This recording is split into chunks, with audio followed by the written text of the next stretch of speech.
Welcome to our interview series on brave feminine leadership. This morning, I'm thrilled to be joined by Natalie Walker. Hello, Nat. Hello. I'm going to jump straight into who you are or your bio, I should say, before we go any further, and then we'll hop on with it. So for people in our audience, Natalie Walker is the founder and managing director of Inside Policy and a non-executive director across a range of boards, including the Paul Ramsay Foundation, who are committed to helping Australians defy disadvantage. Natalie works across areas of Indigenous economic development, domestic and family violence, children and family services, and disability services. Nat was the founding CEO of Supply Nation, an advisor to the Aboriginal and Torres Strait Islander Social Justice Commissioner at the Australian Human Rights Commission, and was appointed by the Prime Minister to be Australia's representative at the 2018 G20 Businesswomen Leaders Task Force. Now, there's a deep, deep theme of social justice running through all of the elements of that. I can't wait to get into our conversation. So for people in our audience who haven't had the chance to come across you before, tell us a bit about yourself and your favourite question, why are you who you are? Wow. Why am I who I am? Well, I'll start with the easy question first, a little bit about where I've come from and my story. Well, so I'm a mum of two. I've got a son who's 4 years old, and a daughter who's 2 years old. I'm a country girl. I'm a business owner. A country girl who now lives in the city and has been living in the city for the last 20 years. Aboriginal Yalanji from the Daintree Rainforest in far north Queensland. So got a only child, actually. I'm an only child, but I come from a very big family on both sides of my family. I've one of about probably 150 grandchildren and great-grandchildren. Wow. So my cousins were like my brothers and sisters growing up. But I am who I am, and what I am is really driven by wanting to create a positive social change in our country, and knowing that I've done something to make our country a better place. So that's really come from my family, I think. My grandfather on my dad's side, my Aboriginal grandfather, he experienced a lot of challenges in his life, as you would expect, being a young Aboriginal person at that time, growing up in the 20s, 30s, 40s, and but he and my grandmother were always really strong about, we can make a good life for ourselves and we deserve that. And they really wanted to make sure that their grandkids and their kids understood the importance of our culture, and we understood our culture, but we also understood that we had a place in this new world as well, and that was our right, that we could have jobs, we could have homes, we could go to uni, we could do whatever it is we wanted to do. So but also that we had to fight a lot harder for that, and that sort of bore out my sense of social justice, I guess, that the world isn't equal and fair for everyone, and that some of us start from a lower base, not because of anything that we do, but that's just the way that the system's set up, right? Yep. So when I learned, for example, that after years of my grandfather working tirelessly to provide for his family and buy their first home, to only have that home taken away from him because he's an Aboriginal man, that stuff is, really affects you on a deep level. And when the people that you love have been treated that way, so it something affects you, and that deeply, and that just carries with you through your whole life. So and my grandfather on my mum's side, Italian immigrant who led an underground resistance during World War II when he was a teenager, going under the cover of darkness at night, trying to find arms caches held by the Nazis and hiding them so that they couldn't harm anyone with them. You know, in his adolescent mind, that was the way that he could help stop the war, right? Wow. So, you know, like I was born with the sense of, you know, injustice and maybe social justice, and the world can be a better place for everyone, and it needs to be a better place for everyone, and there are people that aren't that we really need to fight for. So that's sort of why I am who I am, I guess, and a little bit about me. Would they share all those stories with you? Yeah, they would. My grandfather, my paternal grandfather, he passed away when I was 15, sadly. But because I'm one of the oldest grandkids, I had the privilege of spending a lot of time with my grandfather and grandmother on my dad's side. Every afternoon after school, I'd be hanging out at their place because my parents worked full time. So I'd wait for them to finish work to pick me up. So I'd spend a lot of time with Nana and Granddad, and he would tell me these stories, and Nana would tell me her stories as well. And, you know, one of those stories was my grandfather got taken away and from his community in, you know, past Mossman in far north Queensland, and taken down to Palm Island, which was the practice in those days, and Aboriginal kids being held in prison-like conditions on Palm Island.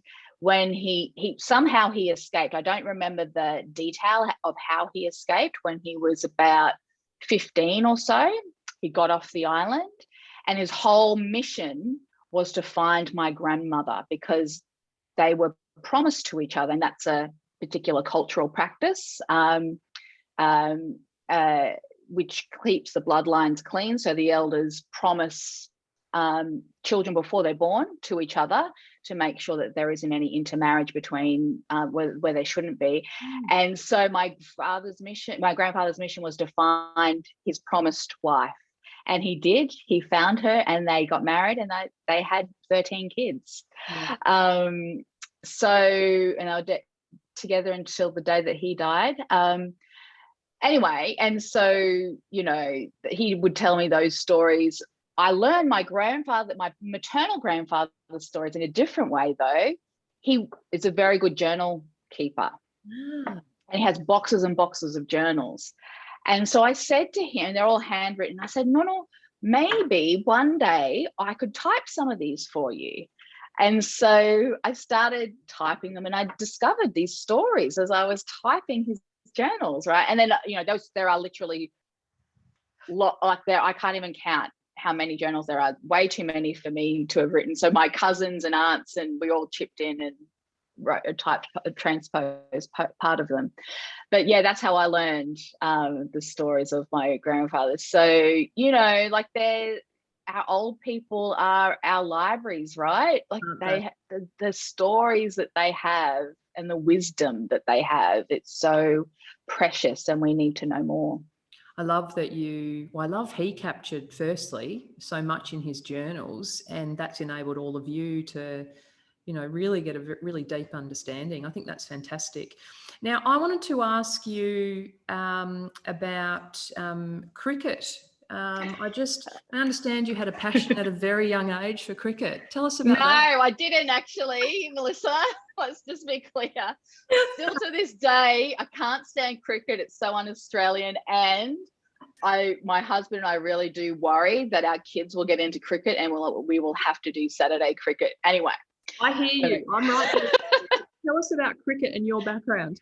But that wasn't the point of the cricket. The cricket really was just the means to an ends, which was, I went to a Catholic primary school, which was fairly, actually, I think, progressive for the time, and for its religion, but they still had antiquated views based on my perspective on the roles of girls and boys at the primary school. In particular, when it came to choosing sports, girls only had one choice, which was softball.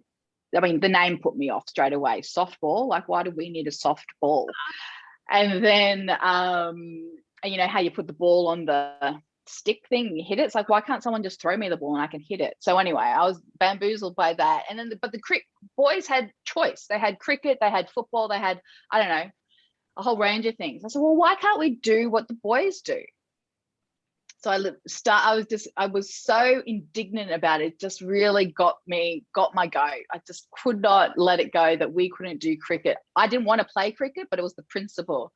So I rallied everyone. I rallied my peers. I rallied the teachers. I lobbied the principal. Yep. And we got cricket. It's like, right, okay.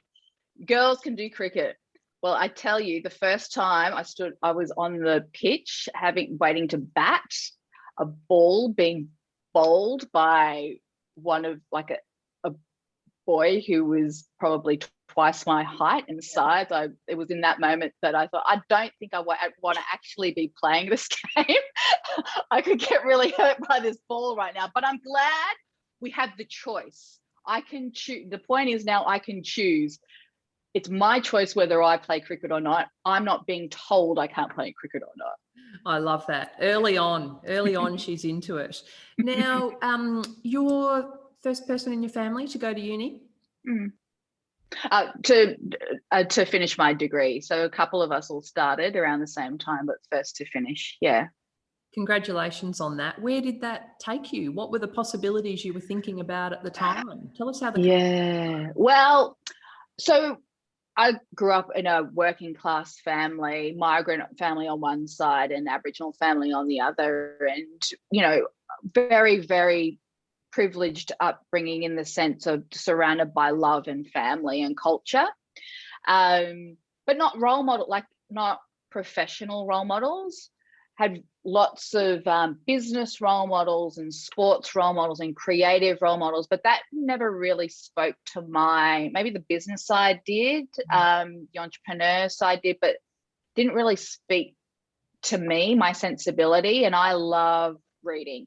I loved science. I loved understanding the world, all that sort of stuff.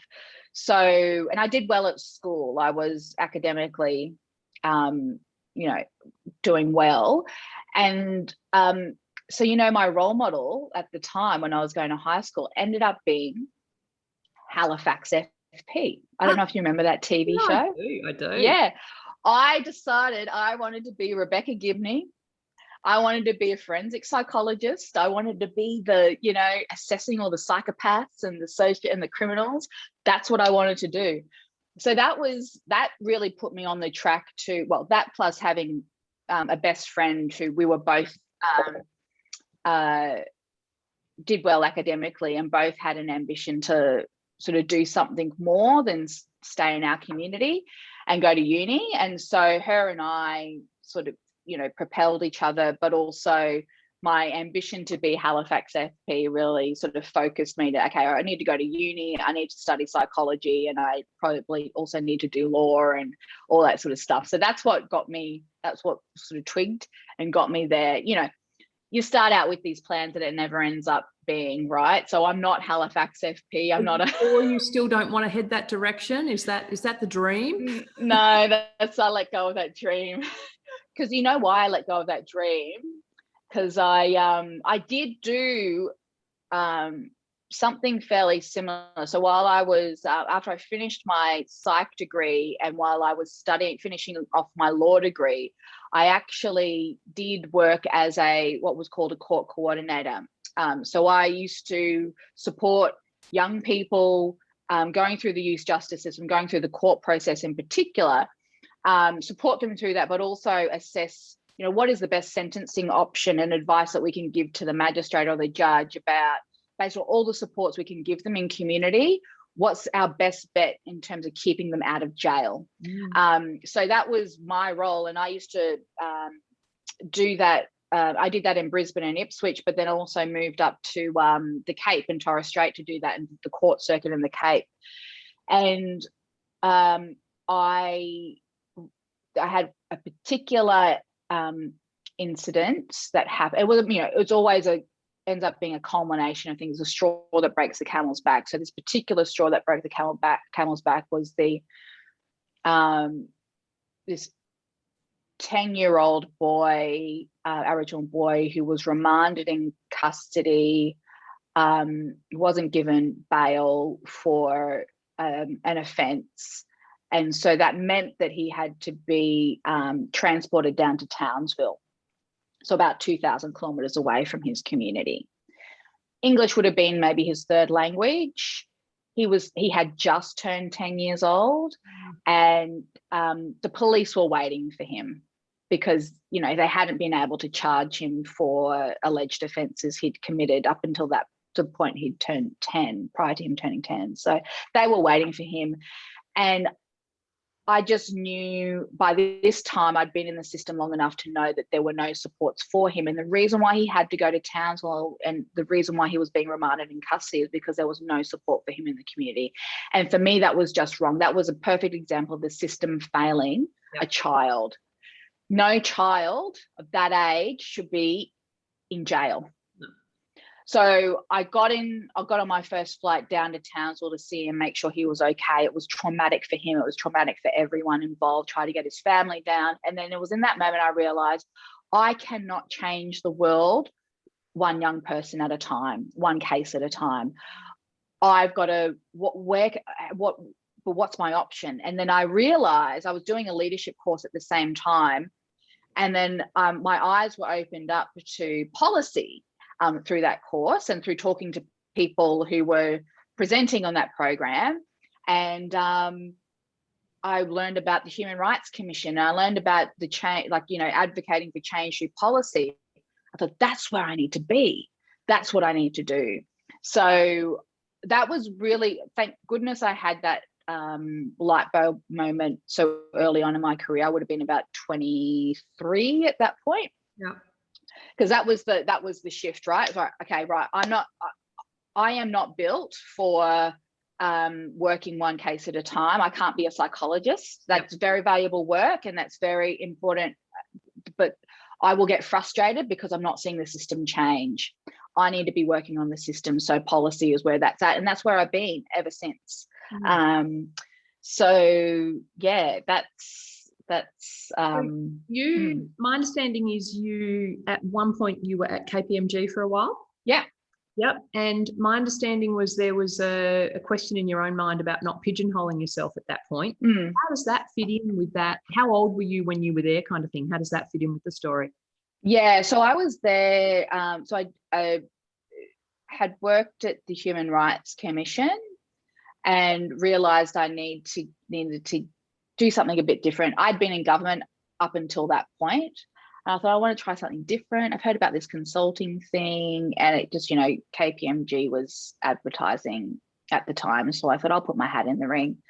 And I thought it's also a good opportunity to be working outside of Indigenous affairs, because what is, you know, being an Aboriginal person, I hope it's maybe different for the next generation coming through now, but certainly when I was coming through, if you look Aboriginal and your CV says that you've been doing Aboriginal things, you automatically, before you even have your interview, you are pigeonholed into they only know Aboriginal stuff.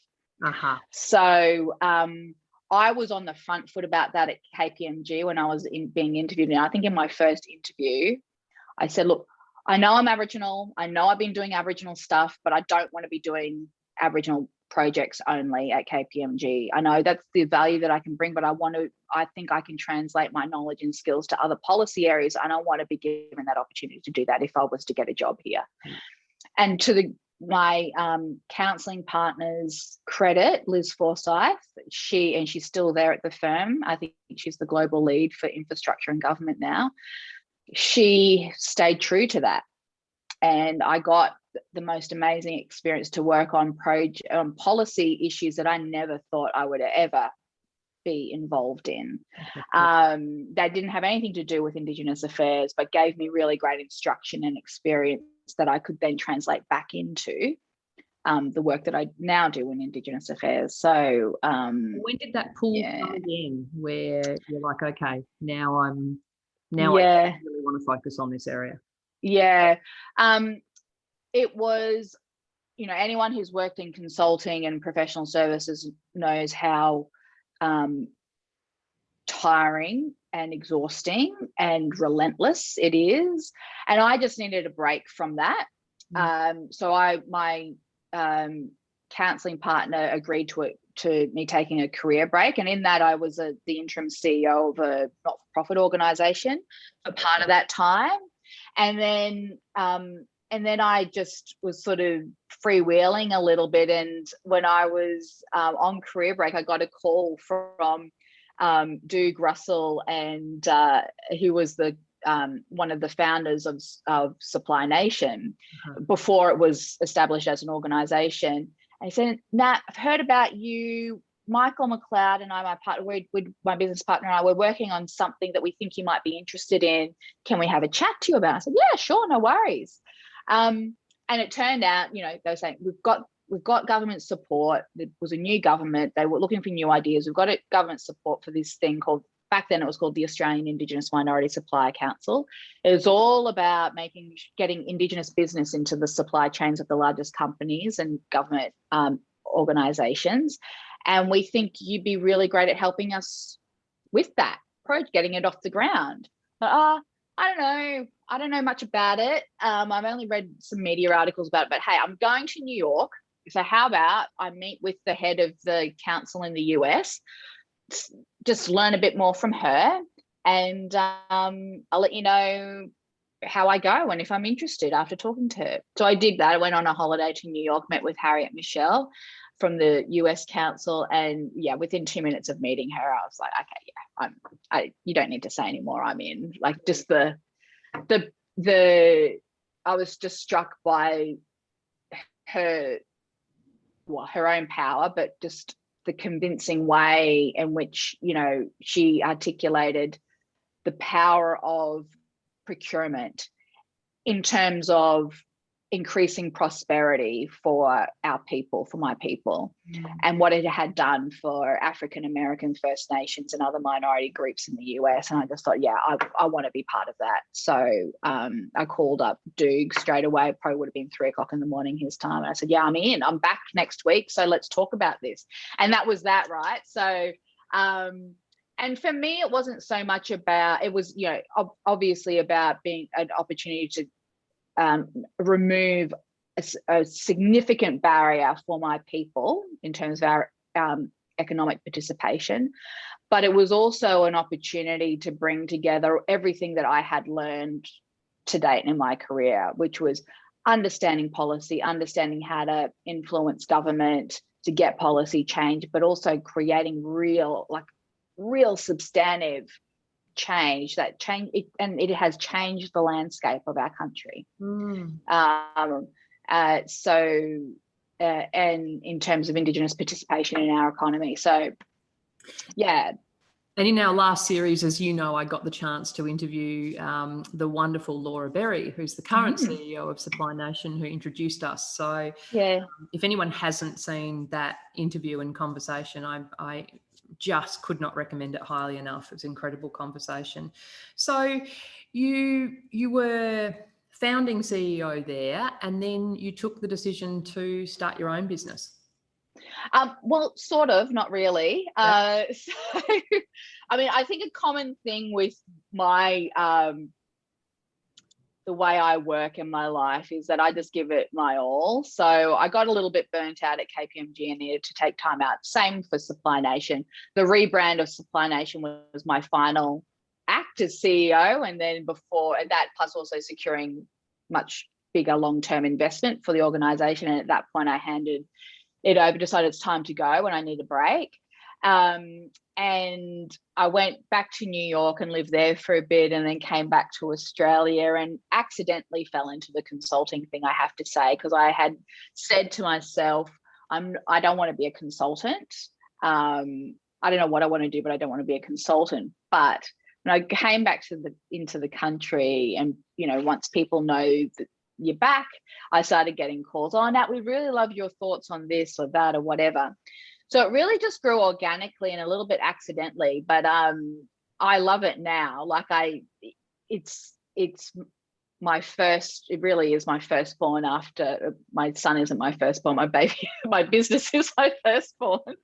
And it's, yeah, 7 years strong, and yeah, loving every minute of it. So can I ask, how do you, knowing you have a tendency to throw yourself at it and then get to a point where you need to take a break, how 7 years in to your own business, how have you managed to navigate that this time? Yeah, well, it's been a lot of trial and error, I have to say. And look, I just don't think for being a sole shareholder, sole director setup, if you're that at the beginning, if that's what your business is at the beginning, there is no getting around the fact that it's you, and you got to it's your sweat. Yeah. So it is you putting in like late nights, doing all of the hard yards, answering the phone. Like, that is just what it is. A girlfriend of mine, a year after I set up Inside Policy, she set up her own business in partnership with a friend of hers. And I just thought that was just the smartest idea, because and their partnership was constructed in part, like, there are a whole range of reasons why their partnership works. But one of the considerations that they talked about was one of the partners already had her kids. She wasn't looking at, she was, in a different point of her life. And my girlfriend hadn't had children. So they knew that when she wanted to start having kids, that the other partner could step in more to the business. So, and so I thought that was a really sensible move. And I wish I had actually sort of thought about that when I started my own business. But anyway, so how I manage it now is I've got it, I've built a really just super talented team around me. I have a GM, 2 GMs. I'll actually be moving into a strategic advisor role over the coming months. And we've got a new managing director who's stepping up, who's from the business, who's stepping up into that role. So, you build it over time, you grow sort of getting out and taking care of yourself over time. But there's no doubt about it, in the beginning stages, that it is all you, and it's tough to manage the workload and the burnout. But having said that, 2020, it forced me to stop very abruptly, not just because of COVID, but because we had a couple of things going on in our home life that meant that I had to become full-time stay-at-home mum for my then 1-year-old daughter. And it was literally overnight that I had to do that. And I had to hand over the business to my team. So, and that was for a good sort of 4 months that I needed to take out to be able to do that. So, sometimes you can plan it, and sometimes you just got to listen to the universe and go, right, okay, I just go with it. No choice. Got to go with it. Yep. Nat, you are an incredible advocate for other people. I just wonder, are you comfortable advocating for yourself? Because often we hear that women aren't particularly good at that. What are you like advocating for yourself? Yeah, no. I like, so it's very rare that I do these types of things. Yeah. I'm only talking to you because my very dear friend Laura, who you mentioned before, suggested we talk. Thank you, Laura. So my team knows that I'm constantly saying no to anything that is about talking about me. Yeah. So I just really am very uncomfortable about that. And I think what that is I'm not really comfortable about, like, I'm really comfortable about talking about ideas. Yes. I love talking about ideas. I love talking about the change we could make, how we could, what's the different future that we can see and we could create together. But I'm not comfortable about talking about my role in that potentially. Yeah. So that's sort of, so therefore what people see, and I think, what you would observe from me is that I don't talk about my achievements. I talk about ideas. I talk about, this is what we could do. This is where we could be. And, you know, sort of, I sort of think that maybe on some subconscious level, I'm thinking, well, people can make their own assessment of how good or bad I am based on my ideas that I have. And so yeah. To continue the theme of making you uncomfortable then, Nat, and you know I don't mean that, but why do you think you've achieved the success that you have? You know, if you have to reflect on that.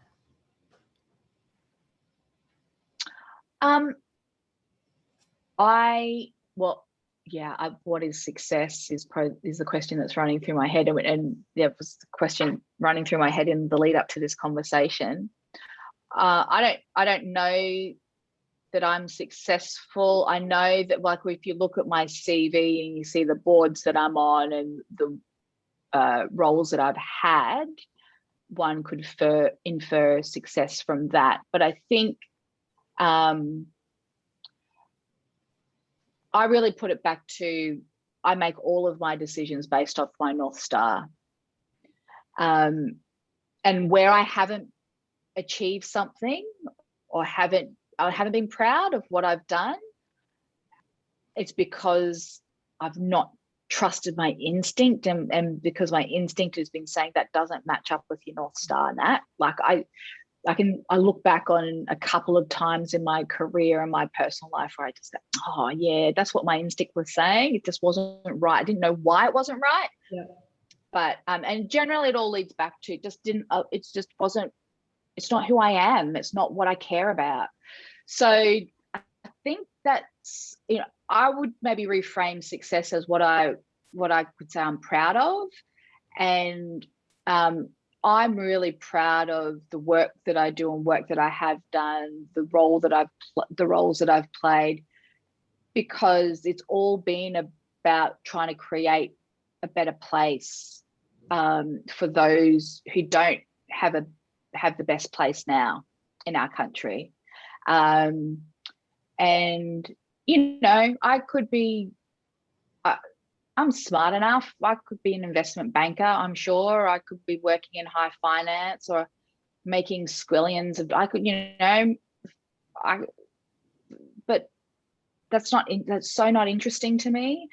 And it's so not, like, even if I had squillions of dollars, building a rocket ship and getting to space is so not interesting to me. Being the first person to do that is just, I think about, if I had squillions of dollars, what could I do to really future-proof Indigenous self-determination in our country? What could I do to make sure that every child in our country does not grow up in poverty? Like, what could I do there? Like, that's what I don't think about how many shoes I could have or how big my rocket ship could be. So that North Star is very strong for you. What happens in your vulnerable moments? And we all have them, the moments where, you know, you've got a bit of self-doubt going on about whether you can take something on or not. What happens then? Yeah, I become really introspective. I'm an introvert, so my way of dealing with that is to just go inside.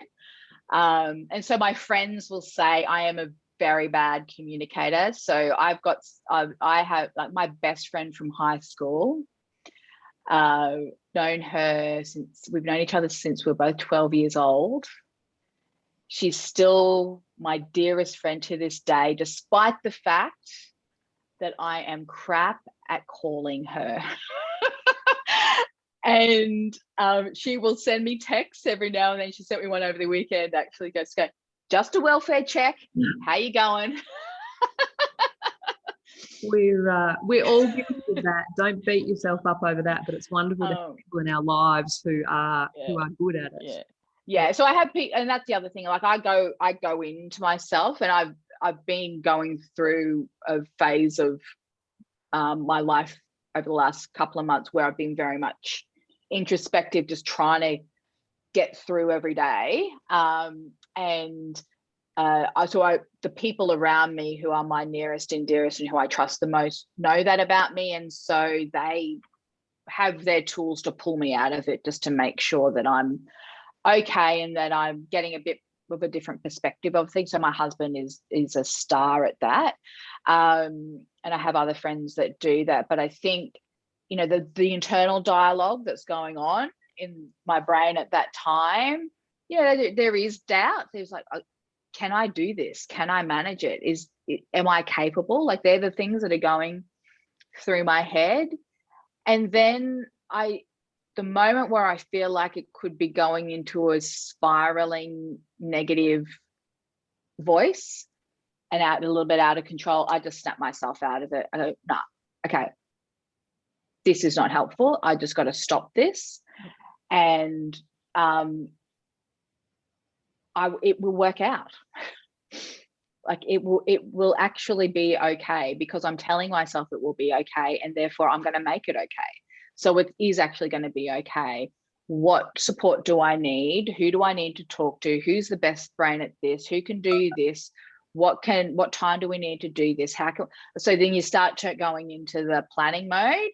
And I find that if I can stop the negative dialogue, stop that negative voice, reframe it, get into, okay, we can do it. Just need to work out a plan to get there.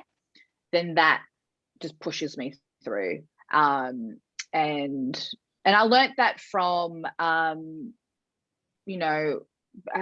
done psychology, that whole cognitive behavioral therapy thing of, you got to change your thoughts because your thoughts affect your behavior. So just cutting that connection between negative thoughts and negative behaviors.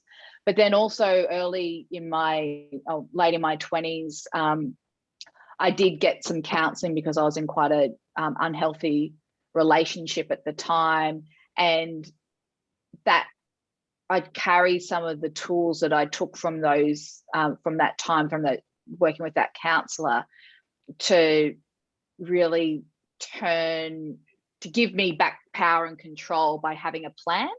Yep.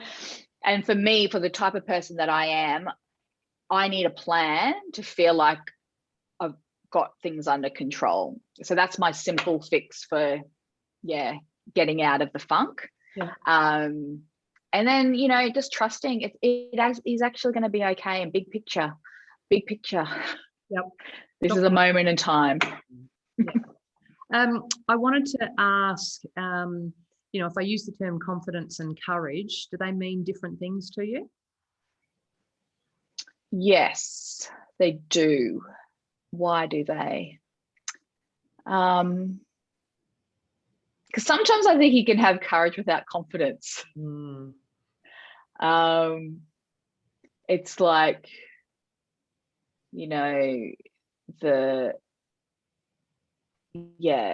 calling out bad behavior, saving something, stepping, those split second decisions where, like, I was just thinking of a moment where my daughter was in a death-defying situation. I caught her out of the corner of my eye, and your instincts just take over, and you just, go to save your kid. Like, that's courage, right? But I didn't have time to think about it, whether I had the confidence to do what I had to do to save her in that moment. You just do it. So, and I also think courage is also born out of purpose and values. Like, so for example, speaking up when, speaking up on bad behavior, but speaking up when, like, whoa, everyone, is this really where we want to go? Especially in board meetings, especially around when you feel like maybe we're deviating from our purpose. It's like having the courage to speak up is really important in those situations, because, and it doesn't matter about your confidence, you've got a job to do. Your job is to make sure that you're an effective steward for this organization. The organization's future is being put in your hands, and its governance is, and that's your job as a non-executive director. And so you have to have the courage to be able to call those things out where you think you're sort of steering away from its purpose or its vision. Even in my business, we've got to do that. And it's not about, I mean, you can't rely on the defense of, oh, I just didn't have the confidence to speak up. You've got to speak up. And yeah. Now, another theme that's come out of these conversations is that some leaders may not reach their full potential because they're not self-aware. So, you know, they're very busy doing, but not actually stopping to think about who they're being and the impact they're having on others around you. Does that resonate for you? Yeah, definitely. And I'm really conscious of it. And it's something that comes, it's the wisdom that comes with experience, right? Like if we were having this conversation when I was in my 20s, I'd be like, what? Yeah. What is she talking about? And, you know, and also, you know, you have to have, and it's experience, not just age, it's experience. You've got to have the bad experiences and the calluses and the bruises on those fronts to know, oh, I really need to be conscious of the emotional wake I leave behind, or when I'm feeling under pressure, how others perceive me and how I'm behaving, or if I'm so focused on outcome, how people interpret that. If it's, you know, we're not worried about the process. No, that's not what it means, but I've got to counter those things. So definitely, I mean, there's no shortcuts for self-reflection and being honest with yourself on those things. So you need, I think as a leader, certainly my journey has been a journey of self-understanding. I definitely do not get it right all the time. You talk to any of my team members and, you know, I am totally fallible. Yep. And that should be right. I'm a human being. That's right. But I work really hard to be on it. And also, you know, I have a weekly catch up with my general manager for ops. And one of our catch ups a couple of weeks ago, I said, I just have to start off by saying, I'm sorry if I'm abrupt and short and I'm not saying hello and all that sort of stuff. I know I'm under pressure at the moment, but that's no excuse. But I know that that's what I tend to do when I'm feeling under pressure. She said, yeah, but we know that. I know that it's fine. I said, not fine, but I just want you to know that I know. And I'm trying really hard. So you just got to be vulnerable. And, you know, because the other thing is, this is the other thing that I've learned about my leadership style. Look, I don't waste a minute. I work I can deliver high quality in a split second. I that's just my superpower. Like I can do that.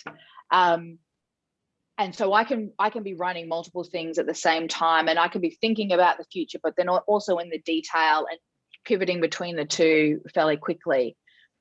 That's my preferred way of working. But I now see that when others see that, they think that that's how they have to work, which is not at all the case.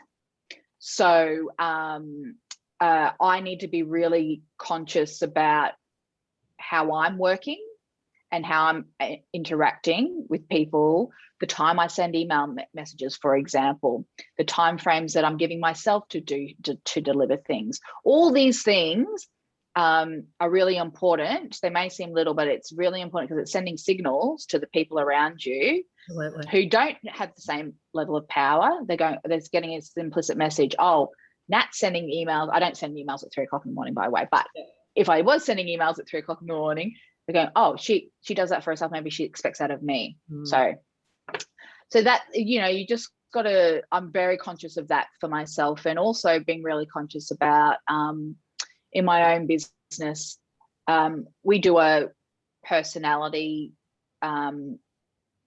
assessment thingy, really just for, it's more for individuals to better understand themselves. And we support that because self-reflection is so important for everyone, not just for the CEO, but for everyone. So just really understanding yourself and being vulnerable and owning up to your flaws. And if people know that you're working on them, they're forgiving. They know, we're all in the same. We're all in the same boat in that regard. Yeah. We've all got them. Nat, I've got two final questions for you. One is just taking us briefly to the diversity space. And it's just from your perspective, could there be one question, but what is the question we should be asking about diversity?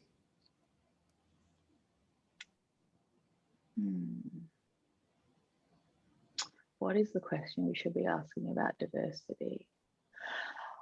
The question that comes into my mind is why not? ? For so long, diversity, we've had to fight for diversity. How about we just flip the script and we just say, we are. And if it's not, we're going to make it. Yeah. We don't have to argue for it because actually it's our world. What's not diverse is who holds power, who makes decisions, who has the wealth. That needs to change, of course. And that's not reflective of our world and how we live our lives. Like it just defies logic that we have debates about whether we should recognize different genders on a birth, deaths and marriages form. Like, if people want to identify, I don't care, but it is how people are identifying themselves. So let's just reflect that. Yeah. Yep. People identify themselves as non-binary, fine. Like, let's just reflect that. We've got to have a society that reflects the people who are in it. It just does not make sense to me. So it doesn't make sense to me that our organizations are not diverse, because that's not reflective of the communities that they operate in. So we need to start with the premise that it is, and our world will be, and our structures and institutions will be, and stop having the arguments about why. Get on with it. Just get on with it. Nat, my final question is, from your perspective, what does brave feminine leadership look like, and do you think it needs to change? Yeah, I this stumped me, this question, but you know where and what came, or who came into my mind when I was thinking about that question, was the amazing, remarkable women leaders who I have the privilege of working with every day. So, Julia Davison, the CEO of Good Start Early Learning, Claire Robbs, the CEO of Life Without Barriers, Ilana Atlas, Laura Berry, the list goes on and on and on, right? And I think about them, and I think about what makes them remarkable and what makes them brave, and that they're all women, so what makes them feminine and brave feminine leaders. And for me, it comes down to this: when a problem needs to be solved, they are there. When something needs to be done, when shit needs to get done, they are there. I had a thing come up with another organization that I'm involved in early this week, and I sent off a text to Julia. I said, Julia, can Good Start help out with this? Within 5 minutes, she had rallied a team. Within 24 hours, her team had connected with the team in the organization that I was working with, and a very big problem has been solved. Just get in and get it done, and it was all driven by a sense of, we can't let an injustice can go on, and what role can we play in making sure that doesn't happen.